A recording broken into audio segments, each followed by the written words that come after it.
this episode of Off the Shelf, what we're doing is everyone's going to share what happened to you, a funny what happened to them, just to like lighten this book cycle a bit. Something funny, maybe embarrassing that happened to them, and we'll share some stories.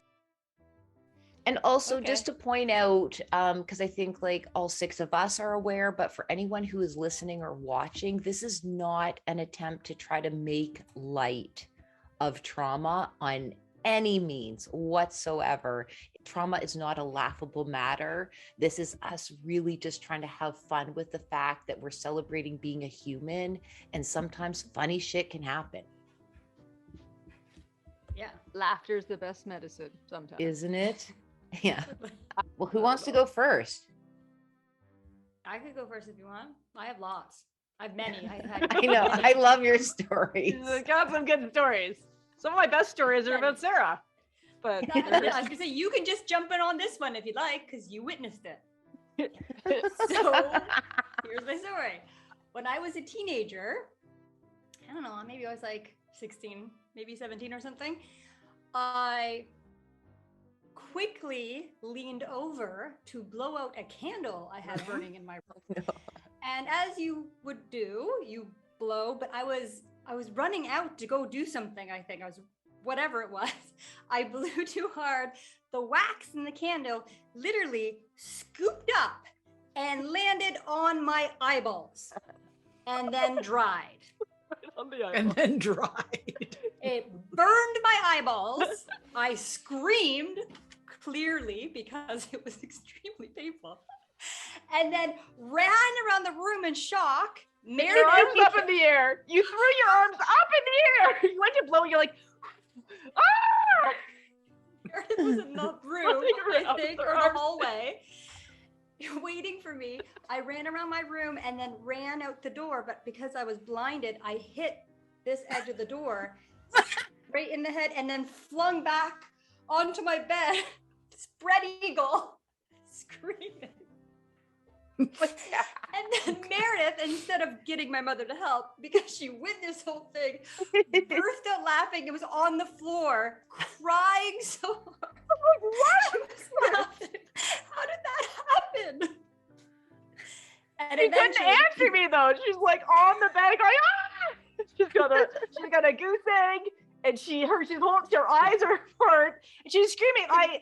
Everything was so calm at first, and then all of a sudden, the screaming, the running around, hitting the door, falling back. It's like, what happened? So then my mom eventually came up, and I was able to communicate to her that I have wax on my eyes, and then so she rushed me to emergency. Mom was also trying to stifle a laugh. Because like, how does this happen, Sarah? How does this happen to you? I had a big bump on my forehead, and she was like, "What?" Oh my god! I was like, "I hit the door." Anyway, so then my mom took me to emergency, and they carefully peeled the wax off my eyeballs, and let my mom to know how lucky I was that it didn't cause any permanent damage, and gave me some drops, and I was good to go. How did they peel it off? Very carefully. They had like, they kind of look like Q-tips, but a bit different.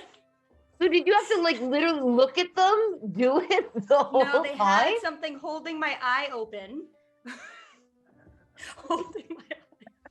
Where they slowly peeled off. Were they able to access it with the size of your goose egg protruding in the way? Yeah. Like, he's gonna run into the door this way.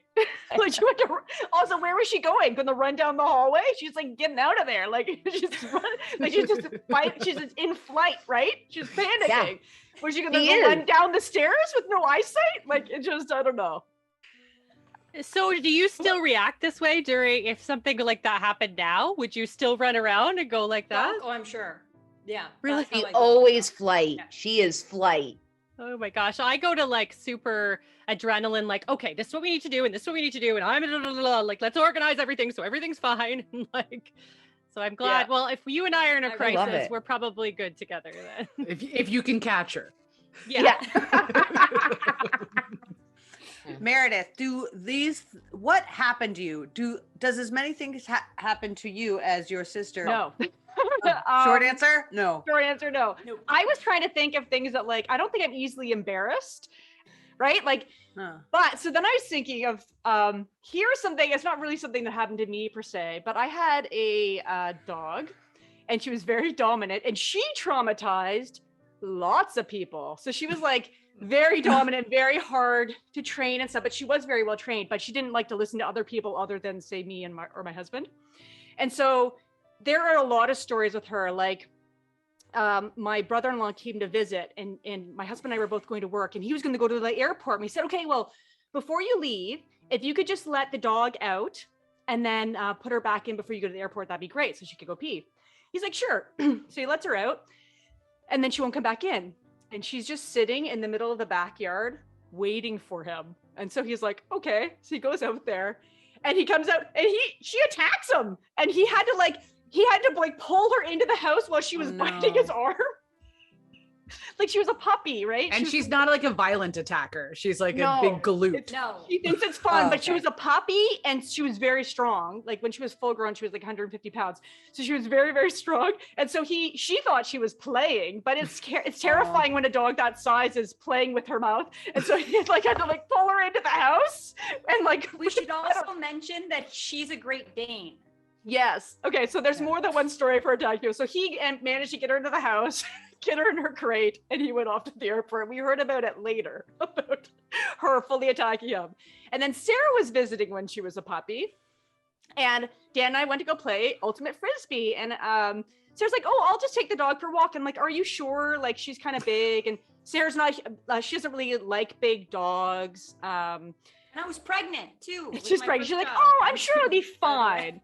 Because Ripley was fine mostly when I was there, because, you know, like I wouldn't let her get away with much. And so we're doing the Ultimate Frisbee. It's at night and there's these big lights on the, for the field, but like around outside of the light, you couldn't see very much. And so I'm sitting there and I look around, I realize I can't see Sarah. And I go, oh no, where's Sarah? And I'm like, oh no, to the forest. He's walking her just fine. She leads her out of the light into the forest. And then what happens, the dog turns and went, ha, with her big sharp puppy teeth. And she attacks Sarah. Like when I see attack, she's playing. But she's like, it feels like an attack because she's gigantic. She's so big and her puppy teeth are so sharp. And so she's like, huh? And Sarah's like, oh no. And no, she's calling, but nobody can hear her. And she's in the dark because she's just outside the light envelope. So I was like, when I look around, it's like, oh no, where's Sarah? Ripley I knew something had happened, that the dog had done something because she was so smart and just terrible. And so Sarah, I go back to the car. Sarah has managed to grab the leash and drag the dog to the car and get her in. And I was like, Sarah, you should just have left the dog. Like, you don't have to put up with that. She's like, it's okay. Puppy. I got her into the car. She was pretty shaken. That dog. Sorry that I brought you into the trauma, but I was thinking my dog traumatized a lot of people. No, that's fine. Like, just the list goes on and on. I can go next if you want. Okay. It was Christmas time, and this is when I lived in a house in Burlington, and we had this giant cathedral ceiling kind of in the back part of the house, and it was kind of an open concept. So you had the living room was there, and then the kitchen was there, and there was like this little kind of island thing that came out that divided them, and then the dining room, like everything was kind of open. And in the cathedral ceiling, every year my dad would get this giant, like 14-foot Christmas tree. And it was gorgeous, and we decorate it. And sometimes it was so big you had to tie it up. And sometimes, you know, you would just leave it, whatever. So this was one of those years when it hadn't been tied up yet. And my mom was in the kitchen. And so I would have been maybe a teenager at the time. And my mom's in the kitchen, and she's maybe on the phone, or I don't know what she's doing, something in the kitchen. And I'm walking by, and the tree had just been decorated. It was beautiful. And I start to notice it coming towards me. And I'm like, oh my God, what am I going to do? So I, of course, the instinct, unlike Sarah, to run around, whatever, I'm like, I have to fix this. So I go to run to get the 14-foot tree, and the 14-foot tree is falling on me, and I'm like this, so I'm like, mom, you've got to help me, like I can't, whatever. And so she looks, and she's to this is my mom for you, and she, of course, like Meredith, just starts laughing at me, and I'm trying to hold this tree up, and the tree's falling more and more, and the ornaments are going everywhere, and it's like hitting the side of the, and to this day my mom still talks about how funny it was that she stood there and laughed at me while the tree fell on me, and then eventually they picked it up and it was fine. But it was it's one of those stories that stays. I mean, it wasn't traumatic by any means, but it's it's so sweet. Book interrupted. This is an enormous interruption, quite literally. I will show you momentarily. It's an enormous interruption, not only because of the size of the object that I'm about to show you, but because my brain can't let go of trying to make meaning out of its purpose. So I just got home. The hubby has clearly been out shopping. He is currently with the kiddos. So I'm just left here pondering what one would need a giant pair of tweezers for. I put it beside the boot so that you guys could truly appreciate the grandeur of these tweezers. Like, honestly, how big is the nose hair that you're plucking? I don't know. Perhaps it is quite large. Book interrupted. Okay, so the only thing I could think of is one time I was riding my bike, and actually this is embarrassing for two things, because of my rage and then because of my mom's like MacGyver ability to hook me up with Band-Aids. So I was riding my bike, and you know how I don't like noises, right? Like clicking or chewing or whatever, right? So there was a twig in my tire, so it was like clicking every time it went around, and I couldn't figure out what it was. And I was riding my bike, and like, so rather than get off and like investigate, I just started like kicking at my front tire, like, fuck this. And I was like super mad. So I kicked my tire hard enough that my foot like went in between the spokes and was stuck, so that it rolled with the tire around to the forks, which caused me to shoot over the handlebars. So I landed on the road, like on my elbows, like, right? Like that was where the main, I wonder if you could see any scars. There used to be like long discolorations. So that's embarrassing that I behaved that way, and that was the result. But then I was like, cried my way home, and then my mom didn't have any Band-Aids. So I was like, so she put maxi pads on my elbows. I remember that. To stop the bleeding. I remember that. I was like, Ingenious. yeah, really, it was. Yeah. So I guess that'll be my what happened to you moment. So did you just walk around with maxi pads? I mean, I all feel over like your it was body?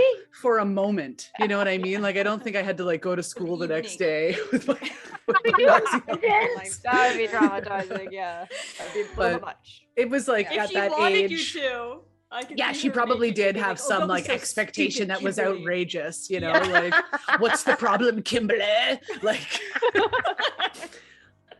it was at that age when it was like embarrassing to talk about period. Like, I don't even know if I had my period yet or not. I can't remember on a timeline, but it was like not cool like it is now to put maxi pads on your elbows. Now, totally cool. Yeah, Okay. Leah, do you want to go Oh. or do you want me to go? Okay, Leah. You go. Okay, Leah. Okay. go. I will Someone's decide. gotta go. Someone's gotta go.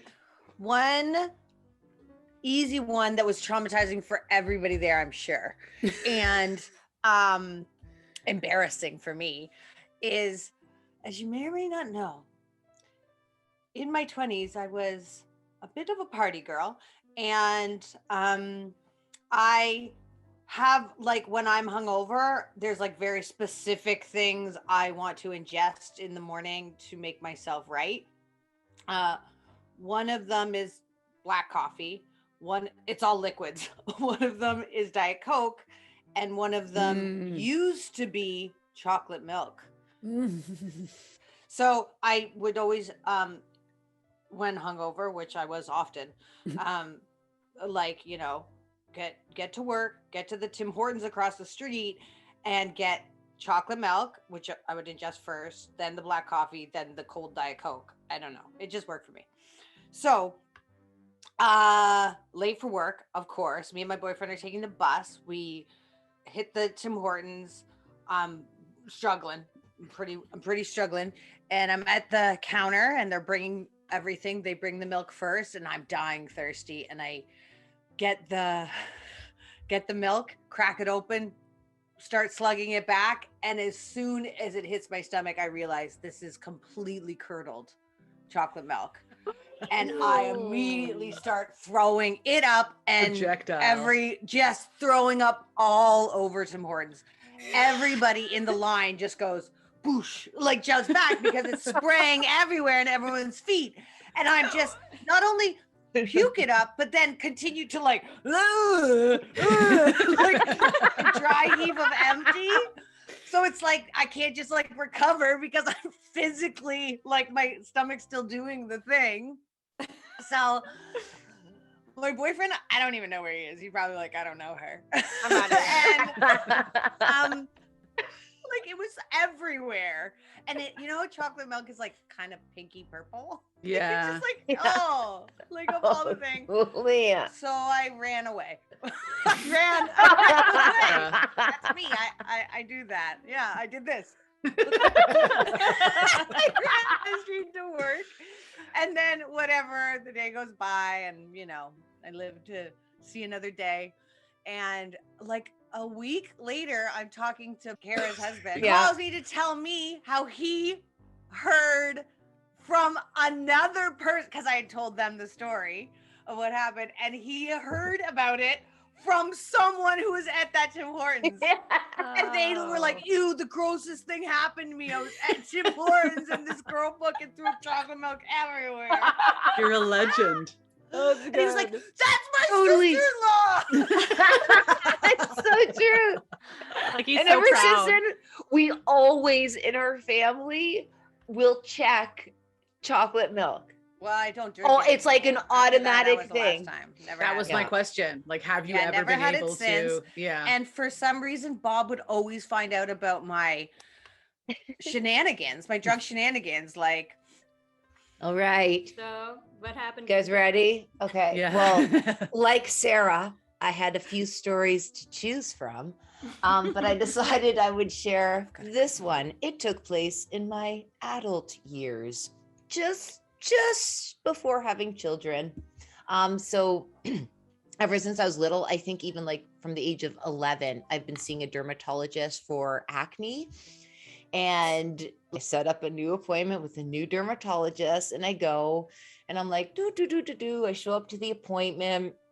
And I had like washed off all like the makeup from work because it was like midday, but I'm like, oh, it's okay. I'll bring my makeup kit and I'll put it back on afterwards. Cause just like feeling really ashamed and wanting to hide it. Okay. So I show up, I'm like, oh, so this is the place. I wonder, is this the lady that's going to be able to help me? And so she calls me into her office and I'm like looking around. I'm like, oh, look at that. I was like, she's got all these like stacks of paper and all these writing instruments. Like I love office supplies. Okay. And so I'm like just taking it all in. I'm like, oh, look at that. I'm like, in this one pile, she's got like it's white paper and then a black outline of like the human form and the word front. And then in another stack, it's like the same outline and the label back. And I'm like, oh, and look at this pile. It's a blank face. And I'm like, I was like, oh, does she have those for like people's kids to color on?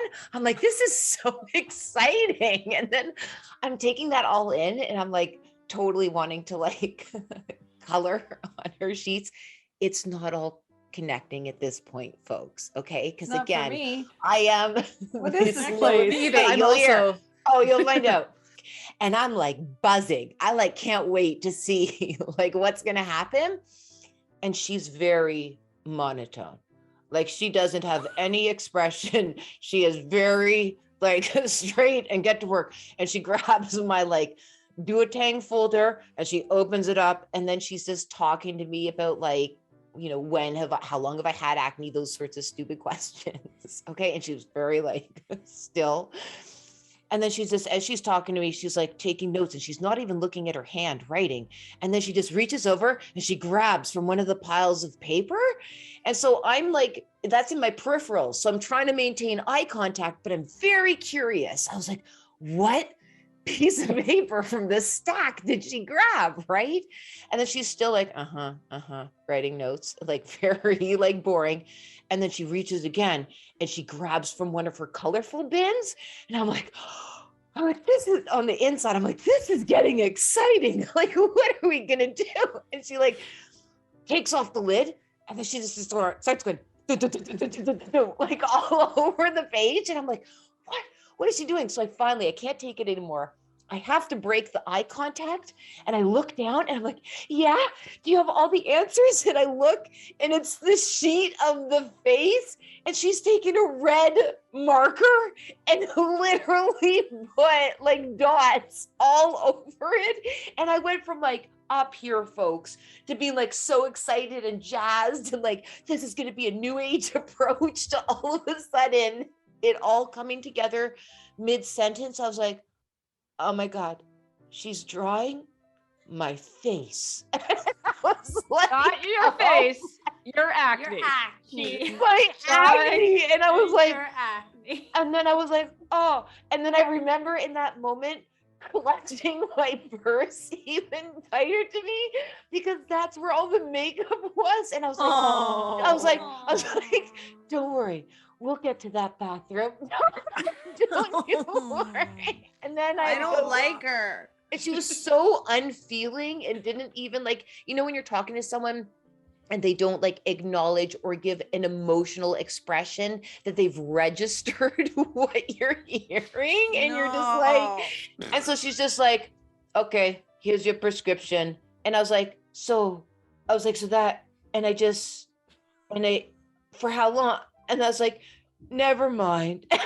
I just went to her bathroom. This is too sad. This is emotional roller coaster. This is a really sad story. It's not really I don't funny, even think it's we should just laugh. sad. I just don't even understand, like, what kind of masochist is this? Like, isn't it redundant to draw your acne? Like, I'm here for a reason. I don't need you to make a headshot with lots of dots on it. So She's then gonna put it I in the usually, folder though. yes. So I Well, there's literally what she looked like before. Isn't that same picture in everybody's folder? Absolutely put it in the folder. And then I'm assuming at the follow-up appointment, then she'll examine to see if comparatively there is less. But it was, She should have taken a picture. Yes. Like, what the fuck? Like, how much?